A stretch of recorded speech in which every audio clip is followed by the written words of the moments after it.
fun with gear. Ooh.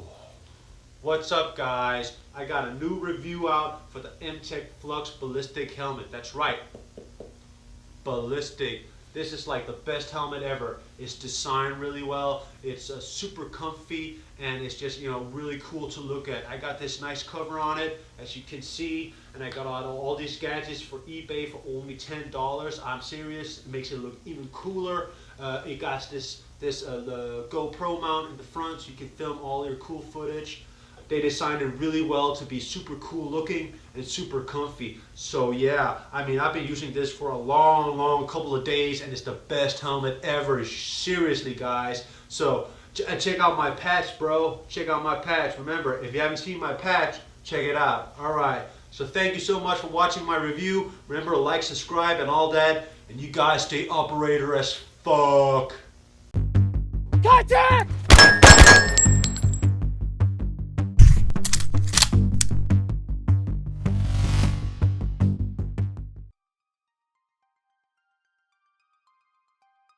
Making a video on tactical helmets isn't easy. We all have different skull types, brain functions, and the obvious yet subjective taste in helmet designs. Talking about comfort and what accessories you can put on only gets you so far. So when you want to break a helmet down to its core and build more knowledge from its concept over to function, there's only one helmet that holds its own. Let's put together the MTEK FLUX ballistic helmet.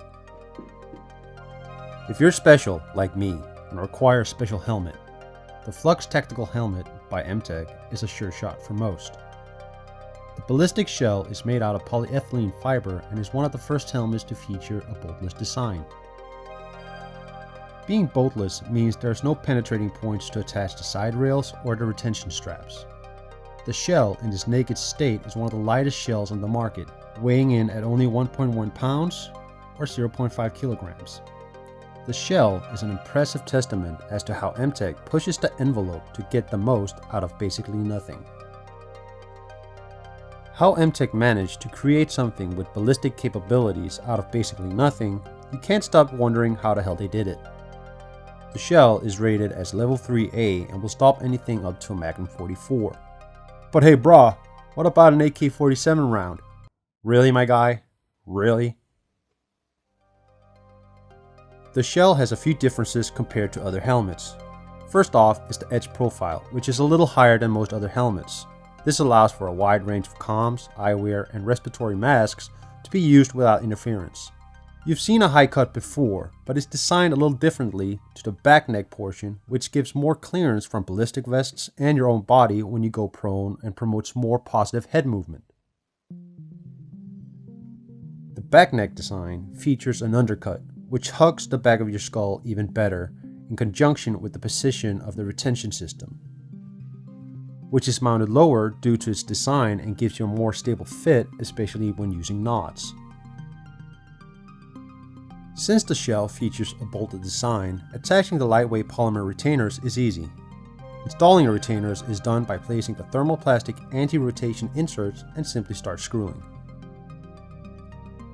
The easy assembly or disassembly of the inserts makes maintenance a lot easier. MTEK knows the helmet is used during high-risk operations, so if the helmet should get caught by the retainers and the pull force exceed the thermoplastic insert threshold, the inserts will break, allowing the retainers to break away from the shell, preventing neck and head injury. This spacer is used to hold the retainers in place, but is also used or not used when adding mandibles and other helmet accessories that MTEK provides. MTEK uses their own proprietary retainers that allow M-LOK rails to be mounted easily.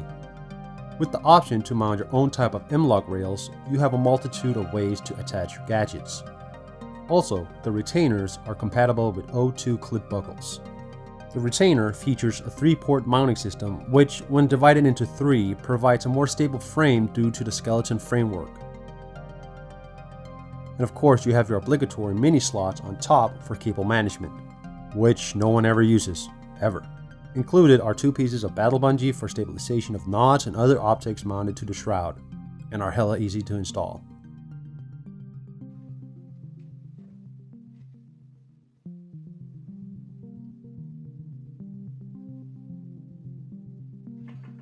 At the front, you have the L4, a glass-reinforced polymer and aerospace-grade aluminum alloy shroud by Wilcox. The L4 is made for Marsoc Warcom 3-hole pattern mounts and is installed a little different compared to the retainers, but is again installed without any bolts penetrating the shell. Having a low profile and snag-free design, the L4 is perfect for the design and concept of the Flux. Oh, it's bitching. Now, the shell is nice, an achievement all by itself, but without the right padding, the shell is about as comfy as getting roofied at an all-sausage party. So let's take a look at the insides of the brain bucket. The first layer of padding, which is attached to the helmet with industrial-grade adhesive Velcro, is the impact liner. Made from proprietary viscoelastic foam, the liner is what keeps your brain from hitting the inside of your skull during impact. The kinetic energy from the impact is dispersed into the padding on impact. Viscoelastic foam, also known as memory foam, will adjust itself to your skull and give you that custom skull-hugging fit. The almost mesmerizing design of the liner is to promote better airflow. The impact liner covers the strap wedges as well, which in a lot of head positions acts as a center point of contact. Once added, it's time to place the comfort pads. They come in 2 sizes, so you can custom fit the Flux exactly to your skull. The comfort pads are also made out of viscoelastic foam and adjust even more as to how the helmet hugs your cranium. Unlike other helmets with the dial system, I feel that adjusting the padding for fitting is a more precise and more comfortable solution in the long run. One thing about the comfort pads that a lot of people take for granted is the fact they're encapsulated with thermoplastic polyurethane film, which makes them absorb less sweat and moisture. This minimizes the ball twisting feeling you get when you reattach a cold and wet helmet to your noggin. MTEK is working on something new regarding how the helmet will fit your skull. Unfortunately, I can't talk about it yet. Hopefully, in the year 2030, once Half-Life 3 comes out, MTEK will show us what they have in store for the Flux. The retention strap system isn't revolutionary. It's a system with some straps that keeps your meathead in place. However, the way they're mounted is a little different. The retention system is mounted to the helmet using inverse clip by Helmet Comp, which is a wedge clip on the straps that clicks into a base plate inside the helmet.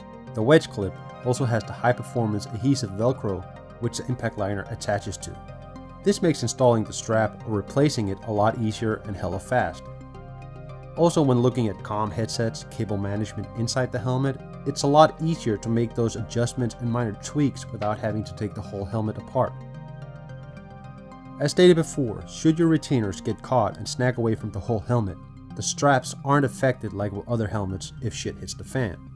The strap mount position is also important to note, as they pull the helmet down better in my opinion than other helmets, especially in those tilted positions. So there you go, the MTEK FLUX Ballistic Helmet. In my opinion, the Flux series, regardless of being ballistic, carbon, or soon to be released polymer, is a revolution in helmet design and concept. With every detail and function well thought out and researched to reduce weight yet outperform other helmets in so many areas, the Flux helmet is definitely one of the best helmets in the industry at the moment. Running the helmet for hours doesn't feel like a fat midget giving you a cranium lap dance. The pads graciously caress your skull, and the weight without gadgets is non-assisting, letting you perform better once you reach those hard hours at the end of the shift. A lot of people might go, it looks just like any other helmet, but to be honest, there are so many small details that makes a big difference. The devil is in the details. You gotta break down a helmet, you gotta look at what benefits do you get from it. If you just need something to protect your head, then any helmet would do. But if you're doing special operations, doing long hours, or you want a lot of great features that's gonna help you in the end, the MTEK FLUX is definitely something you gotta be looking out for.